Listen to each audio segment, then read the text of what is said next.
We have extended ourselves too far around the world. We've gotten involved in these wars that are unconstitutional. They've never been declared. We don't know why we're there. We don't know when they're over. So the most important thing a new president could do is bring our troops home.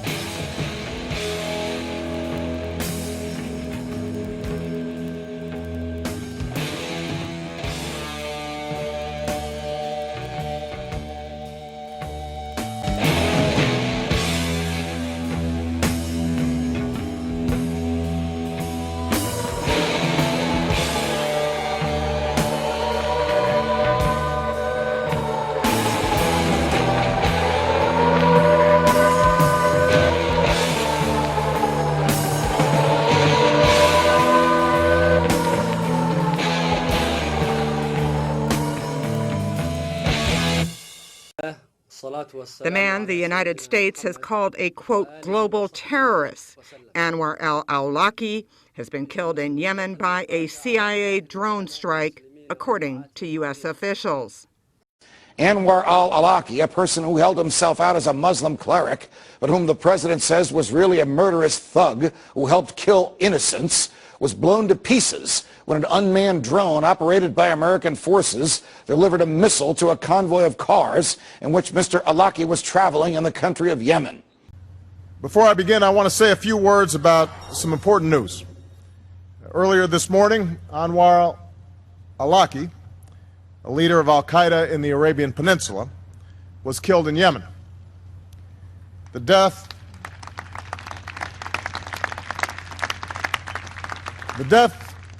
Here you have a situation with an American president ordering the targeted killing of an American citizen without any due process, no evidence, no courts. And they say that is a gross violation of both the U.S. Constitution and international law. When you ask the White House what's the legal basis for such an action, they basically say it's a state secret and they will not get on to their justification. The death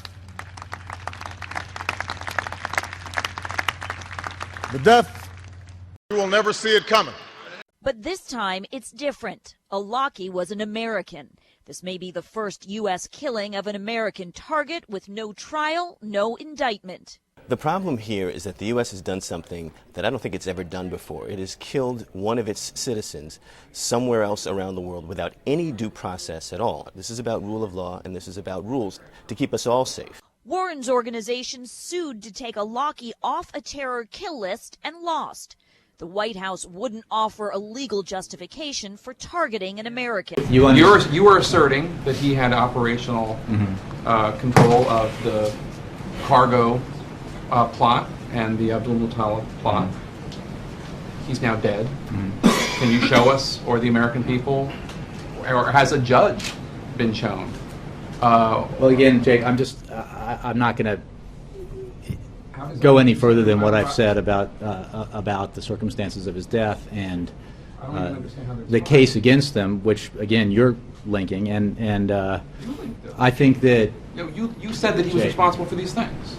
Yes, but again, is there going to be any evidence presented?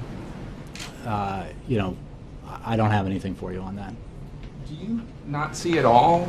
Does the administration not see at all how a president asserting that he has the right to kill an American citizen without due process, and that he's not going to even explain why he thinks he has that right, is troublesome to some people? I wasn't aware of any of those things that you said actually happening, and again, I'm not going to address the circumstances of Awlaki's death. I think it's, again, it is an important fact that this terrorist who was actively plotting, had plotted in the past and is actively plotting to attack Americans and American interests, is dead. But I'm not going to, from any angle, discuss the circumstances of his death. You know that the Center for Constitutional Rights and the ACLU tried to get permission to represent Awlaki. His father had asked them to do that. but they needed to get permission from the Treasury Department, and so that they could challenge his being on this targeted killing list. And the administration, the Obama administration, refused to let them represent him. So not even he couldn't even have the ACLU representing him. Well, I would send those questions or take those questions to Treasury or Justice. I don't have anything on that for you. What do you think constitutional law professor Barack Obama would make of this? I think he spoke about it today. The death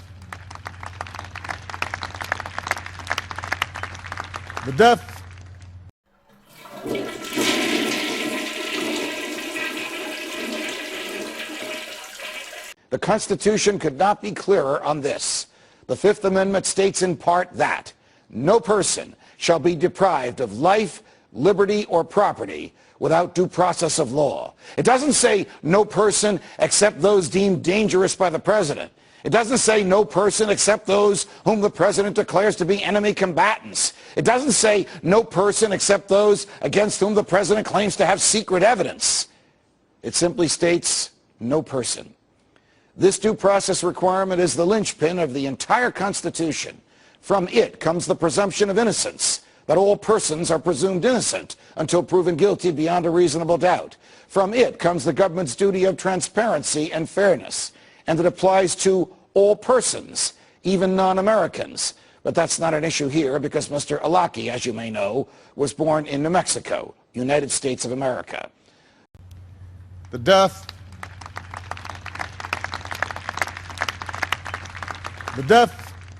you will never see it coming. Future freedom is not good, Jacob, if the president thinks he can kill anybody he wants.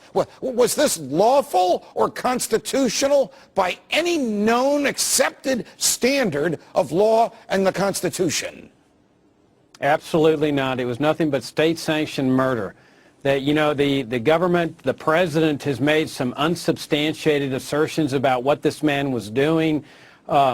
He's claiming that it was legal to assassinate this guy. But, Judge, as you well know, that's what a trial's all about. A trial determines what are the facts in the case. What has this man actually done? Has he exercised freedom of speech? Has he crossed the line into an area of illegality? That's what a jury determines. And then based on that determination, the judge decides whether it's proper to punish this guy under the law. Obama and his forces circumvent that entire process and just take the guy out, saying we don't need no stinking trial, we're just going to kill him. So instead of due process, we have a secret execution based on secret evidence and a secret legal reasoning. No public record, no appeal to these people in the government. The Constitution be damned. This is the first time in recorded American history since the Civil War that the president has used the military to kill Americans without due process. And it might not be the last. Who will the president kill next? The death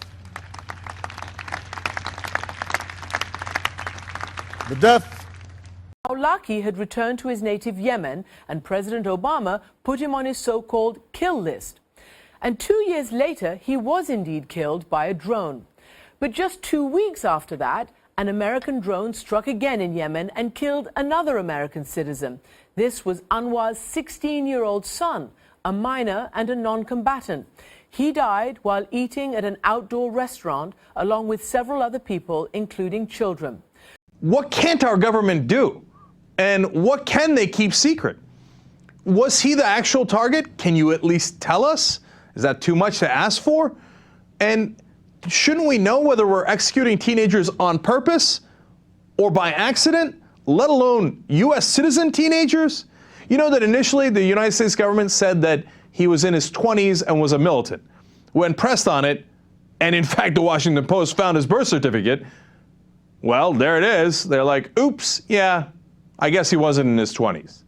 So that leads to a good question asked by the New Yorker, which is, was our government lying about the fact that he was in his 20s?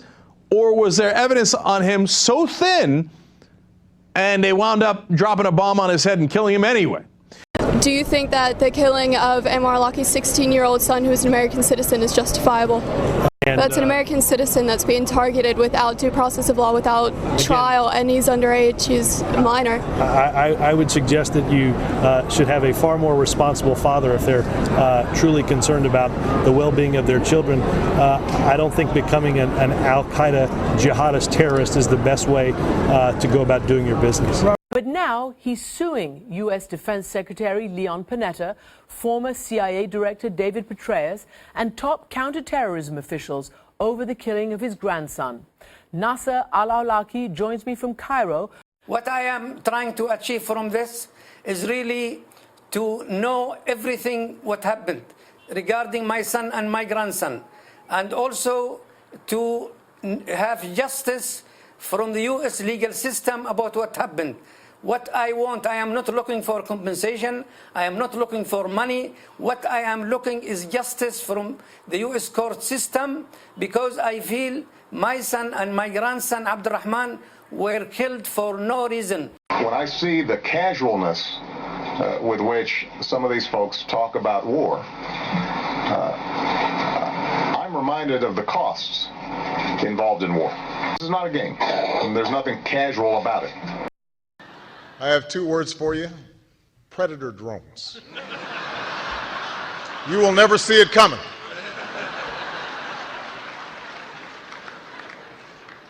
You think I'm joking? The death, the death, the death, the death, the death, the death.